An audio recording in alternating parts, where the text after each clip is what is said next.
प्यारे बच्चों, आज हम कक्षा 6 मल्हार नाम की जो आपकी पाठ्यपुस्तक है हिंदी में, उसका तीसरा पाठ लेकर के आए हैं। और विद्यार्थियों, यह जो पाठ है वह पहली बूंद नाम से है, यानी कि एक कविता के रूप में है। और इस कविता के माध्यम से ये बताया गया है कि जब बारिश की जो पहली बूंद पड़ती है वो नवजीवन लेकर के आती है, अर्थात नवजीवन का प्रतीक है। इसके साथ साथ बच्चों ये सौंदर्य और उल्लास का प्रतीक भी मानी जाती है। बच्चों, कविता पढ़ने से पहले, इसका भावार्थ समझने से पहले इसका जो सारांश है वो समझने का प्रयास करते हैं कि इस कविता में आखिर है क्या। बच्चों, इसमें वर्षा के सौंदर्य और महत्व पर प्रकाश डाला गया है और ये बताया गया है कि जब आकाश से वर्षा की बूंदें गिरती हैं तो वो जो सूखी धरती है, जो कि गर्मी की तपन से निकली जो भूमि है, वो सूखी धरती है, उसको नया जीवन प्राप्त होता है। किन से? वर्षा की पहली बूंदों से। और उसके पश्चात चारों तरफ क्या होता है? हरियाली हरियाली छा जाती है। अर्थात कहने का मतलब ये हुआ कि वर्षा के आगमन पर धरती में जो आया परिवर्तन है उसको यहाँ पर, उसके जो सौंदर्य को यहाँ पर बताया गया है। और इसमें बताया गया है इस कविता के माध्यम से कि बारिश की पहली बूंद का जो आगमन होता है और उसके प्रभाव का वर्णन यहाँ पर किया गया है।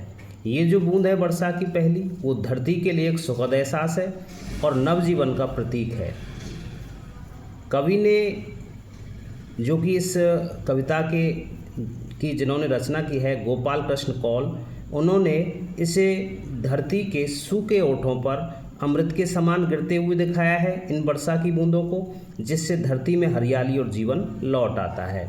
संक्षेप में कहें तो जो पहली बूंद कविता है उसमें प्रकृति के नवजीवन और उसमें पॉजिटिव एनर्जी जो है, सकारात्मक ऊर्जा है, उसका ये उत्सव बताया गया है, जिसे बारिश की पहली बूंद के माध्यम से यहाँ पर व्यक्त किया है। आइए बच्चों, देखते हैं इस कविता की पंक्तियों को और उस कविता की जो पंक्तियों का जो भावार्थ निश्चित हो सकता है उसके बारे में चर्चा करेंगे। पहली पंक्ति देखते हैं, वह पावस का प्रथम दिवस जब। पावस, बच्चों कुछ नए नए शब्द आएंगे जिनका अर्थ आपको याद रखना है। पावस कहते हैं वर्षा ऋतु को। तो वह पावस का प्रथम दिवस जब पहली बूंद धरा पर आई, तो यहाँ बरसात का जो पहला दिन है और उस बरसात के प्रथम दिन जब धरा, यानी कि धरती पर जो पहली बूंद गिरी है, अंकुर फूट पड़ा धरती से। अंकुर फूट पड़ा अर्थात कहने का मतलब ये है कि धरती में छिपे हुए जो बीज हैं, अंकुर क्या होता है बच्चों? बीज से निकलने वाला जो छोटा पौधा होता है जो धरती से बाहर आता है, बीज का ही पौधा बनता है। तो धरती में छिपे हुए जो बीज हैं वो अंकुर कहलाते हैं। अंकुर फूट पड़ा धरती पे, धरती से, तो ये फूट पड़ा यानी कि बाहर निकल आया। जो धरती में छिपे हुए बीज हैं वो अब बाहर निकल आए हैं। किसके कारण आए हैं? वो आए हैं वर्षा की पहली बूंद के कारण। नवजीवन की ले अंगड़ाई। बच्चों, अंगड़ाई जो शब्द है वो एक ऐसी स्थिति है जब शरीर को खींचकर फैलाने की जो क्रिया है, शरीर को खींचते हैं जब हम जागरण करते हैं, जागते हैं सुबह के समय, जब निद्रा की अवस्था में ही रहते हैं, जागने का हमारा मन नहीं करता है, तो उस समय शरीर को खींचकर फैलाने की जो क्रिया है वो कहलाती है बच्चों अंगड़ाई। अब यहाँ पर अंगड़ाई लेती हुई सी वो पावस की जो स्थिति है, यानी कि बरसात की बूंद के कारण धरती कैसी लगती है? नवजीवन की ले अंगड़ाई। अब नए जीवन की ओर ये अग्रसर हो रही है धरती, यानी कि प्रकृति में एक नया उत्साह है यहाँ पर आया है। धरती के सूखे अधरों पर, अधर कहते हैं बच्चों होठों को, तो धरती के सूखे होठों पर गिरती बूंद अमृत सी आकर।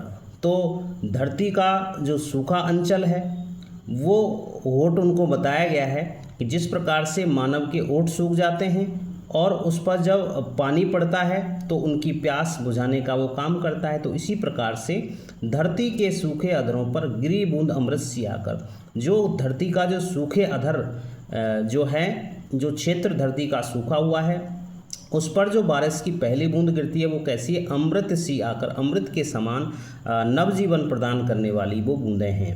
आगे देखते हैं वसुंधरा की रोमावली सी, वसुंधरा की रोमावली सी, वो वसुंधरा कहते हैं धरती को, धरती का पर्यायवाची है, तो वसुंधरा की रोमावली सी, रोमावली कहते हैं सारे शरीर के जो रोम हैं, शरीर के जो जहाँ से होकर हमारे बाल निकले हैं, ऐसे रोम छिद्र हैं, उनकी पंक्ति के समान, बालों की पंक्ति के समान, शरीर के रोमों की पंक्ति के समान वो क्या निकले हैं, उसमें से अंकुर निकले हैं। तो वसुंधरा की रोमावली सी, हरी दूब पुल की मुस्काई, पुल की मुस्काई बच्चों, पुल की मुस्काई का मतलब यह है पुलकना, प्रसन्न होना, मुस्काना, मुस्कुराना, तो प्रसन्न होकर खिल उठी है। तो ये जो हरी दूब घास, हरी घास जो है वो धरती पर किस प्रकार से उगी है, ऐसी लगी है मानो किसी शरीर के रोमों की कोई पंक्ति हो। तो हरी दूब, हरी घास यहाँ पर प्रसन्नचित होकर खिल उठी है, तो वो किसके समान है, शरीर में रोमों की पंक्ति के समान वो है। तो यहाँ विद्यार्थियों धरती को जो नई चेतना है और उसकी जो नई सजीवता है उसका वर्णन यहाँ पर किया गया है। आसमान में उड़ता सागर, आसमान में उड़ता सागर लगा तितलियों की स्वर्णिम पर। अब यहाँ पर देखते हैं कि जब बरसात होती है तो आसमान की स्थिति क्या रहती है, आसमान में उड़ता सागर, सागर यहाँ पर समुद्र को कहते हैं, लेकिन जो बादल छाए हुए रहते हैं, जो मेघ छाए हुए रहते हैं, वो ऐसा लगता है कि मानो महासागर यानी कि सागर समुद्र उन बादलों में उड़ रहा है।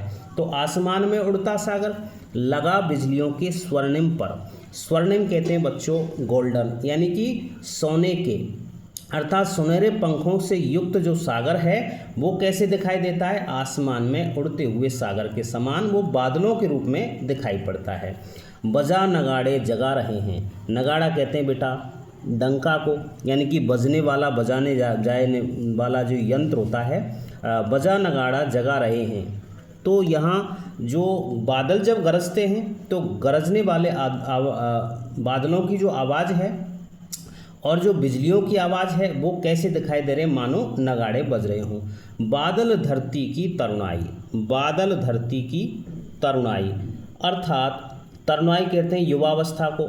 तो यहाँ पर बादल धरती की तरुणाई और धरती की जो युवावस्था है उसको जगाने का प्रयास ये बादल कर रहे हैं।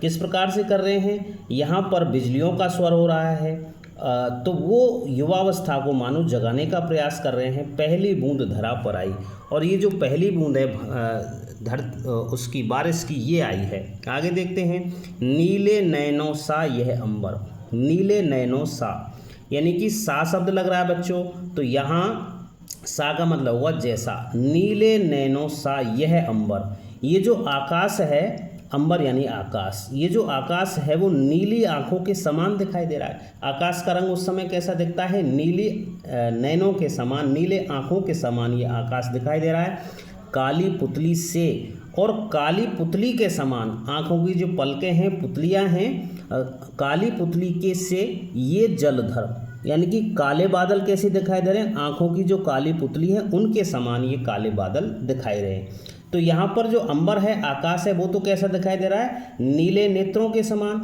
और जो काले बादल हैं जो कैसे दिखा रहे हैं, आंखों की जो पुतली है उसके समान ये लग रहे हैं। करुणा विगलित अश्रु बहाकर, करुणा विगलित अश्रु बहाकर, करुणा कहते हैं दया को, विगलित पिघल कर, तो दया से पिघल कर, अश्रु बहाकर, वर्षा रूपी जो आंसू हैं उनको बहाकर। अब करुणा, ऐसा लगता है कि कोई व्यक्ति जो करुणा से युक्त होता है तो उसके क्या है, आंसू बहते हैं। अब ये करुणा से युक्त आंसू क्या है बच्चों, ये हैं वर्षा की बूंदें। तो वो दया से पिघलकर मानो वर्षा की बूंदें ऐसी लग रही हैं कि वो आंसू बहाने का कार्य कर रही हैं। धरती की चिर प्यास बुझाई, चिर प्यास यानी कि लंबे समय की जो प्यास है, क्योंकि स्थिति किसकी झेली है, गर्मी की, ग्रीष्मावकाश की जो स्थिति है वो झेली है, और उसके कारण ऐसा लगता है कि धरती कैसी हो गई है, बहुत समय से, लंबे समय से प्यासी है। तो धरती की जो लंबे समय की प्यास है वो बुझा दी है किन्होंने, इन वर्षा की बूंदों ने। बूढ़ी धरती सस्य श्यामला, ध्यान से पढ़ना है बच्चों, सस्य श्यामला जो शब्द है, आप वंदे मातरम बोलते हैं, राष्ट्रगीत जो बोलते हैं, सस्य श्यामलम मातरम, तो वो सस्य श्यामल है फसलों से हरी भरी बूढ़ी धरती। बूढ़ी धरती किसे कहा गया है? जो धरती पहले सूखी थी, बंजर थी, वो सूखी और बंजर हो चुकी जो धरती है वो कैसी हो जाती है? बूंदें पड़ने के कारण, वर्षा की बूंदों के कारण फसलों से हरी भरी वो हो जाती है। बनने को फिर से ललचाई, और ऐसा सस्य श्यामल होने की, फसलों से हरी भरी होने की जो इच्छा है, ललचाना इच्छा हुई है, दोबारा से उसी रूप में आने की उन फसलों की इच्छा हुई है कि हम दोबारा से कैसी हो जाएं, हरी भरी हो जाएं। पहली बूंद धरा पर आई, ये जो बारिश की पहली बूंद है वो धरती पर आई है।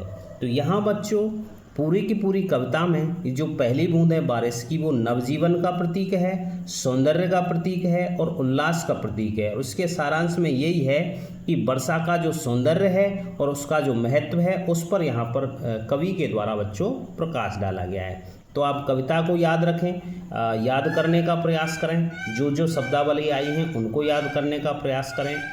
बने रहिए हिंदी परिवार की ऑनलाइन पाठशाला के साथ। मिलते हैं किसी अगले वीडियो के साथ, तब तक के लिए धन्यवाद।